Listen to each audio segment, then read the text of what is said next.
Bonjour à tous et bienvenue pour cette toute nouvelle vidéo qui sera l'analyse critique du film Le Diable s'habille en Prada. C'est parti.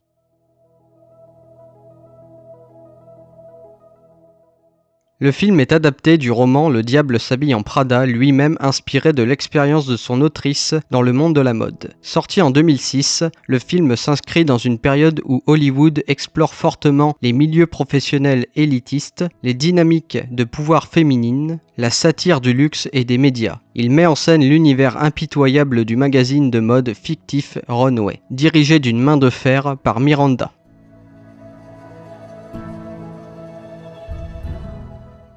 L'histoire suit Andrea, alias Andy, jeune diplômée en journalisme, qui devient assistante de Miranda, rédactrice en chef redoutée. La structure est classique. On a une entrée dans un monde inconnu, un apprentissage brutal, une transformation progressive, une crise identitaire et un choix final entre carrière et valeurs personnelles. Le film suit une logique de conte moderne, ascension, corruption et prise de conscience.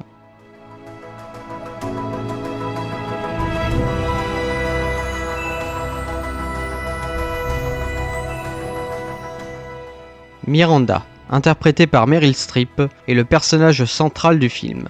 Inspirée de figures réelles du monde de la mode, froide, exigeante, perfectionniste, elle incarne le pouvoir absolu dans un univers élitiste. Mais le film nuance son portrait. Solitude implicite, pression constante de son statut, humanité suggérée mais jamais explicitée.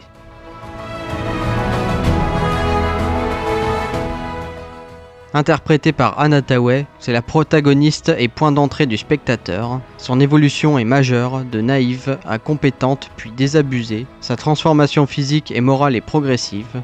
Elle représente le conflit entre ambition professionnelle, identité personnelle et intégrité morale.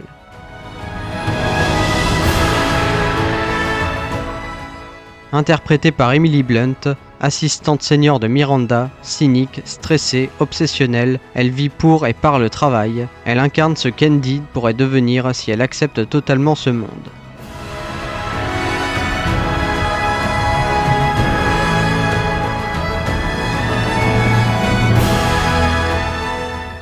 Le film montre que la mode n'est pas superficielle, elle structure les hiérarchies sociales, elle impose des normes, elle contrôle les carrières. La maison de couture Prada devient un symbole de prestige global du luxe. Même si non directement centrale dans l'intrigue, elle représente l'écosystème de la mode haut de gamme.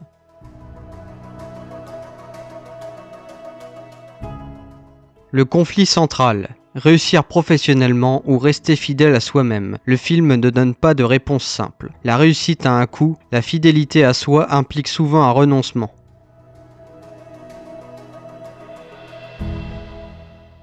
Le film explore la toxicité du travail exigeant, la normalisation de la souffrance, la perte de vie personnelle. Miranda représente un système où la performance justifie tout.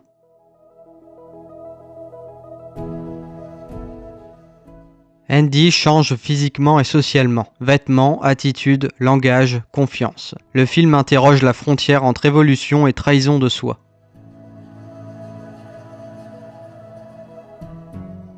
David Frankel adopte une approche fluide, élégante et centrée sur les contrastes visuels.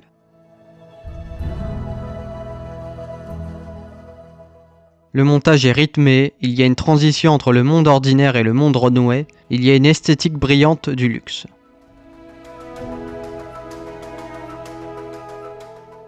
Les couleurs froides sont confrontées aux chaudes, les espaces ouverts aux bureaux confinés et les vêtements sont représentés comme marqueurs sociaux.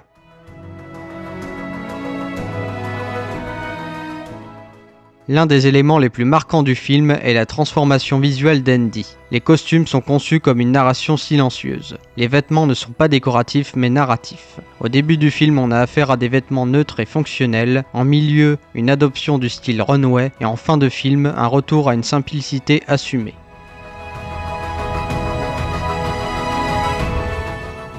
La musique est discrète mais efficace. Il y a un soutien émotionnel, un accent sur le rythme urbain et professionnel. Le film privilégie le dialogue et l'ambiance plutôt que la musique.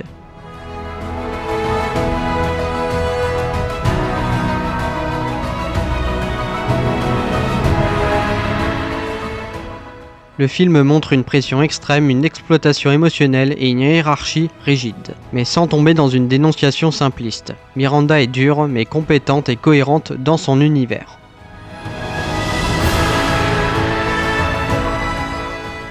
Le film refuse un manichéisme. Miranda n'est pas totalement méchante, Andy n'est pas totalement victime. Le système est le véritable antagoniste implicite.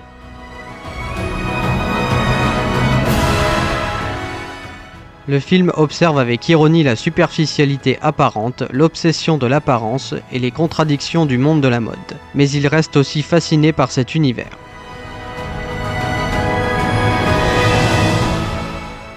La performance de Meryl Streep est exceptionnelle, l'évolution du personnage principal est crédible, les costumes et la direction artistique est remarquable, il y a un équilibre entre satire et drame, et les dialogues sont précis et efficaces.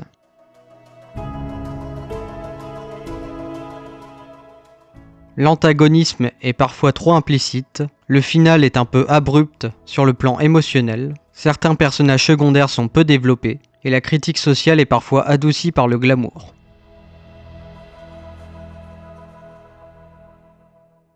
Le film fonctionne à plusieurs niveaux. On a affaire à une comédie dramatique sur le travail, une fable sur l'ambition, une critique du capitalisme créatif et une étude de transformation identitaire. Sa force réside dans son ambiguïté. Il critique un monde qu'il admire visuellement.